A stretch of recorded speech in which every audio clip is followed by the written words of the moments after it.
Pada suatu kota di Amerika, tiba-tiba tanah berguncang dengan keras. Benda tidak diketahui jatuh dari langit, membelah sapi menjadi dua. Si pria kaget karena apa yang dia lihat. Perlahan dia mengulurkan tangannya ke depan, menyentuh sesuatu yang tampak seperti kaca transparan. Dan ada beberapa burung yang jatuh. Leher burung itu patah. Apapun benda ini, pasti ukurannya tinggi. Ada pesawat yang melintas. Pesawat ini menabrak dinding transparan, dan langsung meledak. Handphone kehilangan sinyal. Mereka pun menyadari, seluruh kota dihalangi oleh dinding tak kasat mata. Sebuah mobil pemadam kebakaran melintas, menuju ke arah dinding. Untung saja si pria bisa menghentikan laju mobil itu. Si pengemudi turun dengan marah dan menghampiri dirinya, tapi dimentalkan oleh dinding tersebut. Dinding itu menyebabkan suara tidak bisa terdengar. Jadi si pria menulis untuk berkomunikasi. Tak lama militer datang, untuk mempelajari dinding itu. Mereka menyemprot air ke dinding. Ternyata air tidak bisa menembus dinding itu. Pada malam hari polisi menghampiri dinding. Tiba-tiba benda di dadanya meledak, membuatnya terbunuh. Warga kota itu berlalu lalang di sekitar dinding transparan. Ada orang-orang yang berusaha kabur dari dinding ini, dengan memasuki terowongan bawah tanah. Tapi juga terdapat dinding di sana.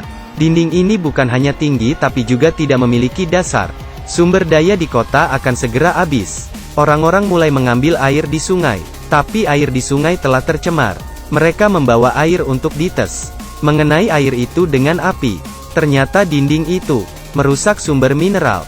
Militer pun mundur, membuat banyak orang kecewa. Orang-orang mencoret-coret dinding, menyerbu toko dan swalayan untuk makanan dan minuman, menyebabkan perkelahian saat berebutan makanan.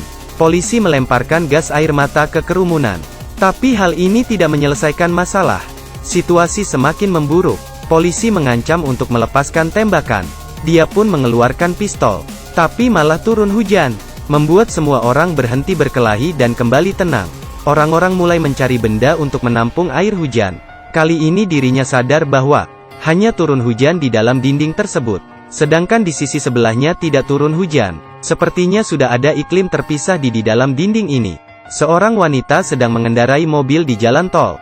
Sebuah mobil yang melaju menabrak dinding yang tidak terlihat, menghancurkan bagian depan mobil tersebut. Wanita yang kaget itu langsung mengerem, lalu turun dari mobil untuk melihat apa yang terjadi. Setelah melihat mobil yang hancur, anaknya pun langsung pingsan, dan terus menggumamkan hal-hal aneh.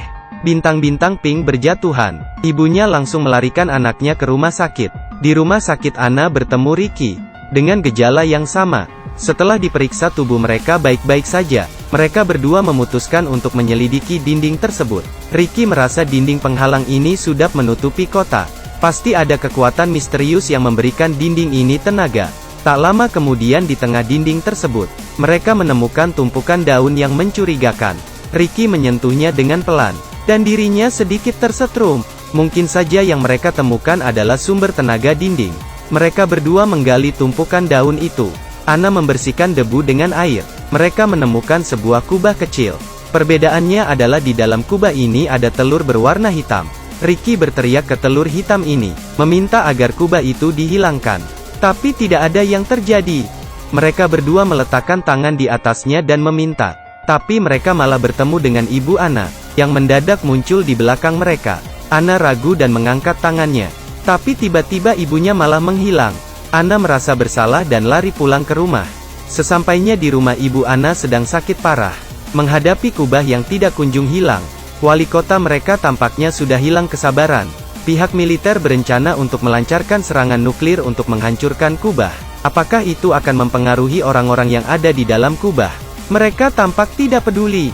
Waktu peluncuran nuklir sudah dekat. Orang-orang di kota kecil itu hanya bisa berlindung di perlindungan bawah tanah, saling berbagi kesusahan dan melihat sebuah bom nuklir meledak di puncak kubah. Tapi kota itu bahkan tidak bergeming. Kubah itu masih ada. Hanya saja di luar kubah sudah menjadi antah berantah. Ketika terbangun, mereka menemukan ada ulat bulu di atas kubah kecil. Beberapa hari kemudian ulat bulu itu berubah menjadi kupu-kupu. Mereka melihat kupu-kupu itu terus menabrak kubah kecil. Setelah menabrak, tampak corak hitam di kubah. Di saat yang bersamaan, muncul juga corak hitam di kubah besar. Corak hitam itu bertambah banyak, sampai menutupi seluruh kubah. Kota kecil itu berubah dari siang menjadi malam dalam sekejap. Melihat pemandangan yang aneh ini, Ricky sadar, mereka harus menyelamatkan kupu-kupu itu. Mereka harus menyelamatkan kupu-kupu itu. Ricky dan beberapa orang-orang menaruh tangannya di atas kubah. Kali ini telur hitam itu bersinar, dan kubah itu pun pecah, menyisakan sebuah telur hitam. Kali Ana melihat kupu-kupu itu sekarat, dengan tangannya menyentuhnya, dan kupu-kupu itu hidup lagi. Telur hitam itu juga bereaksi, mulai bergetar dengan kencang. Telur hitam itu bercahaya terang.